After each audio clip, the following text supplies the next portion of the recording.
재고 자산의 기소 금액 결정은 전산에게 1급하고 내용이 동일하다고 보시면 되는 겁니다. 그러니까 여기서는 복습이라고 보시면 되겠죠.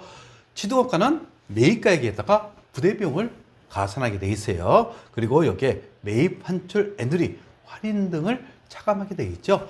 그리고 매입, 환출, 애누리, 할인에 대해서는 여러분들이 다 공부했던 내용입니다. 결국 판매자 입장에서 총 매출액에서 출발해서 매출 환입, 매출 애누리, 매출 할인을 차감한 게 순매출액이 되는 거예요. 이 순매출액이 손익계산서상 매출액이 되는 겁니다. 구매자 입장에서 총 매입액에서 매입, 환출, 애누리, 할인을 차감하고 취득 부대 비용을 플러스 하시면 이게 순매입액이 되는 거죠. 이게 재고자산의 취득가액을 구성하시는 겁니다. 그리고 재고자산의 기속 여부 보시면 미착 상품, 아직 도착하지 않고 운송 중인 상품을 의미하는 겁니다. 즉 선적지 인도 조건, 즉 선적지 인도 조건이면 선적지 시점서부터 매입자의 재고 자산이 되는 겁니다.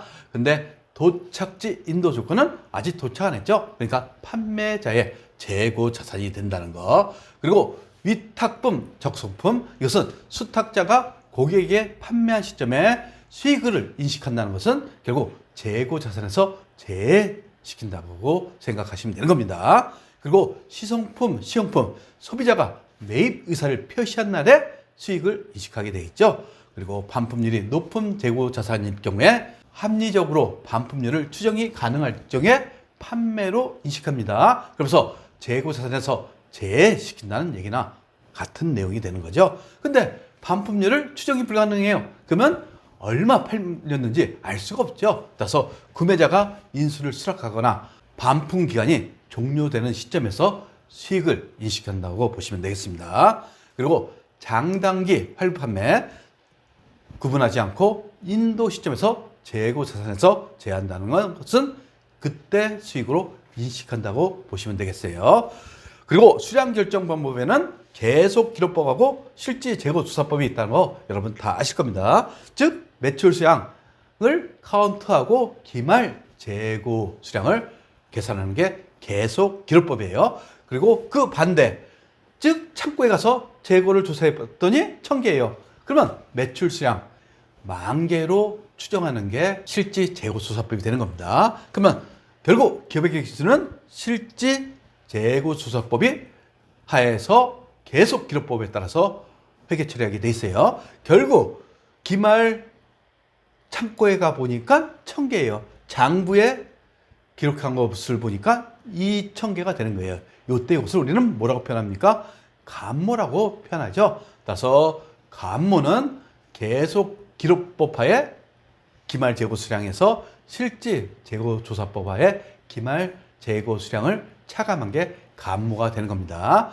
감모에 대해서는 정상 감모인 경우에는 매출원가가 되는 거죠. 그리고 정상 감모는 어쩔 수 없이 발생되는 감모를 의미하는 겁니다. 그리고 비정상 감모는 영업의 비용, 즉 재고자산 감모 손실로 회계 처리하게 돼 있어요. 그리고 비정상이라는 것은 결국 도난 등으로 인해서 발생한 감모를 의미하는 거겠죠. 그리고 원가 흐름의 과정 보시면 개별법, 선의선출법, 평균법, 후의선출법, 소매제고법 다 배웠던 내용입니다. 그 중에서 가장 정확한 방법이 개별법이죠. 이것은 고가 상품에 대해서 적용한다고 제가 얘기를 했어요. 그리고 평균법 보시면 계속 기록법 하에 평균법은 이동평균법이 되는 겁니다. 그리고 실질재고조사법의 하에 평균법은 총평균법이 되는 거죠. 결국 기말에 재고조사를 했어요. 그러면 한 번 단가를 선정하는 게 총평균법이에요. 근데 이동평균법은 매시마다 단가를 계산하는 겁니다. 이게 이동평균법이 단가를 더 민감하게 반영하는 방법이 되겠죠. 그리고 후의선출법은 특수 업종에 대해서만 적용하는 방법이다. 그래서 고물상 또는 야적장 이렇게 돼 있어요. 왜냐하면 실제 물량 그런가 분리치되기 때문에. 그리고 소매제고법, 매출가격 환원법, 말 그대로 환원, 매출가격 갖고 원가를 추정한다 이겁니다. 따라서 이러한 소매제고법은 추정하는 방법이에요. 그래서 원칙적으로 유통업에서만 인정합니다. 그리고 각 방법의 비교, 즉 물가가 상승하는 경우 그 순서 있죠. 10원, 20원, 30원 이렇게 보셔갖고 서희선주법하고 평균법하고 휘선주법을 비교하실 줄 아셔야 돼요. 이것은 전산에게 일급에서 제가 다 설명했던 내용입니다. 여기 보시면 기말재고가 30원, 20원, 10원 이렇게 했죠. 결국 자산과 이익은 비례관계라는 것을 여러분이 아셔야 돼요. 결국 매출액하고 기말재고 같은 방향으로 가죠. 근데 매출원가는 반대 방향으로 간다는 거. 그래서 여러분들이 이것을 그리실 줄 아셔야 돼요. 그래서 한번 여러분들이 손으로 직접 그려보시기 바랍니다. 그리고 언제나 순서는 서희선주법, 평균법, 의선주법 이런 순서로 된다는 거. 그래서 문제에서 만약 평균법이 맨 앞에 있어요. 그러면 잘못된 표현이에요. 그리고 이동평가법하고 성평가법은 이동평가법이 앞서 있다고 생각하시면 돼요. 그래서 선이 총후 이렇게 외우십니다. 따라서 요 순서대로 매출원가를 비교하거나 매출이익 아니면 기말재고 크기를 비교하면 이런 순서대로 나타난다는 것을 여러분들이 아셔야 돼요. 그리고 이때는 물가가 상승하는 경우로 지금 했죠. 그러면 물가가 하락하는 경우는 크기가 반대로 된다는 것을 여러분들이 아시면 되겠어요. 그리고 서희선주법하고 후희선주법을 여러분들이 비교하실 줄 아셔야 돼요. 먼저 첫 번째 10원, 두 번째 20원, 세 번째 30원 이렇게 됐다고 가정하시고 서희선주법에서 매출원가는 첫 번째, 두 번째가 매출원가가 되는 거죠.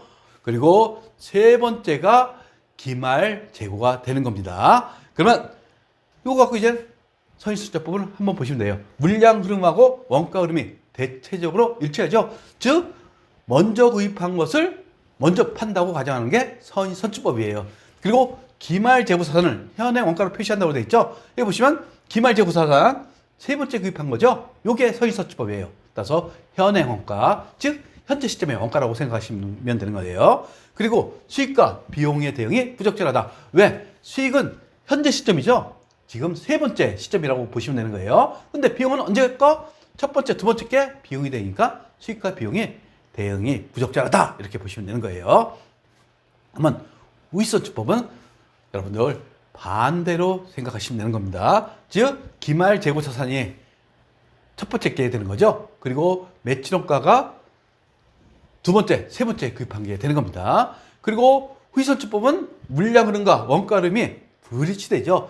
그래서 특수 업종에 대해서만 적용되는 게 후희선주법이라고 했어요. 그리고 기말재고자산이 과소평가됐다. 즉 기말재고자산이 첫 번째 거죠. 과거에 있는 물건으로 계산되어 있다는 얘기입니다. 그래서 기말재고자산이 과소평가되어 있어요. 그리고 수익과 비용, 즉 팔았어요. 근데 팔았을 경우에 가장 가까이 있는 세 번째, 두 번째가 매출원가가 계산되는 거죠. 따라서 수익과 비용이 적절한 대응이 된다는 거. 따라서 여러분들이 서희선주법하고 후희선주법을 비교할 적에 이렇게 저처럼 메모를 해놓으시고 판단하시면 되겠습니다.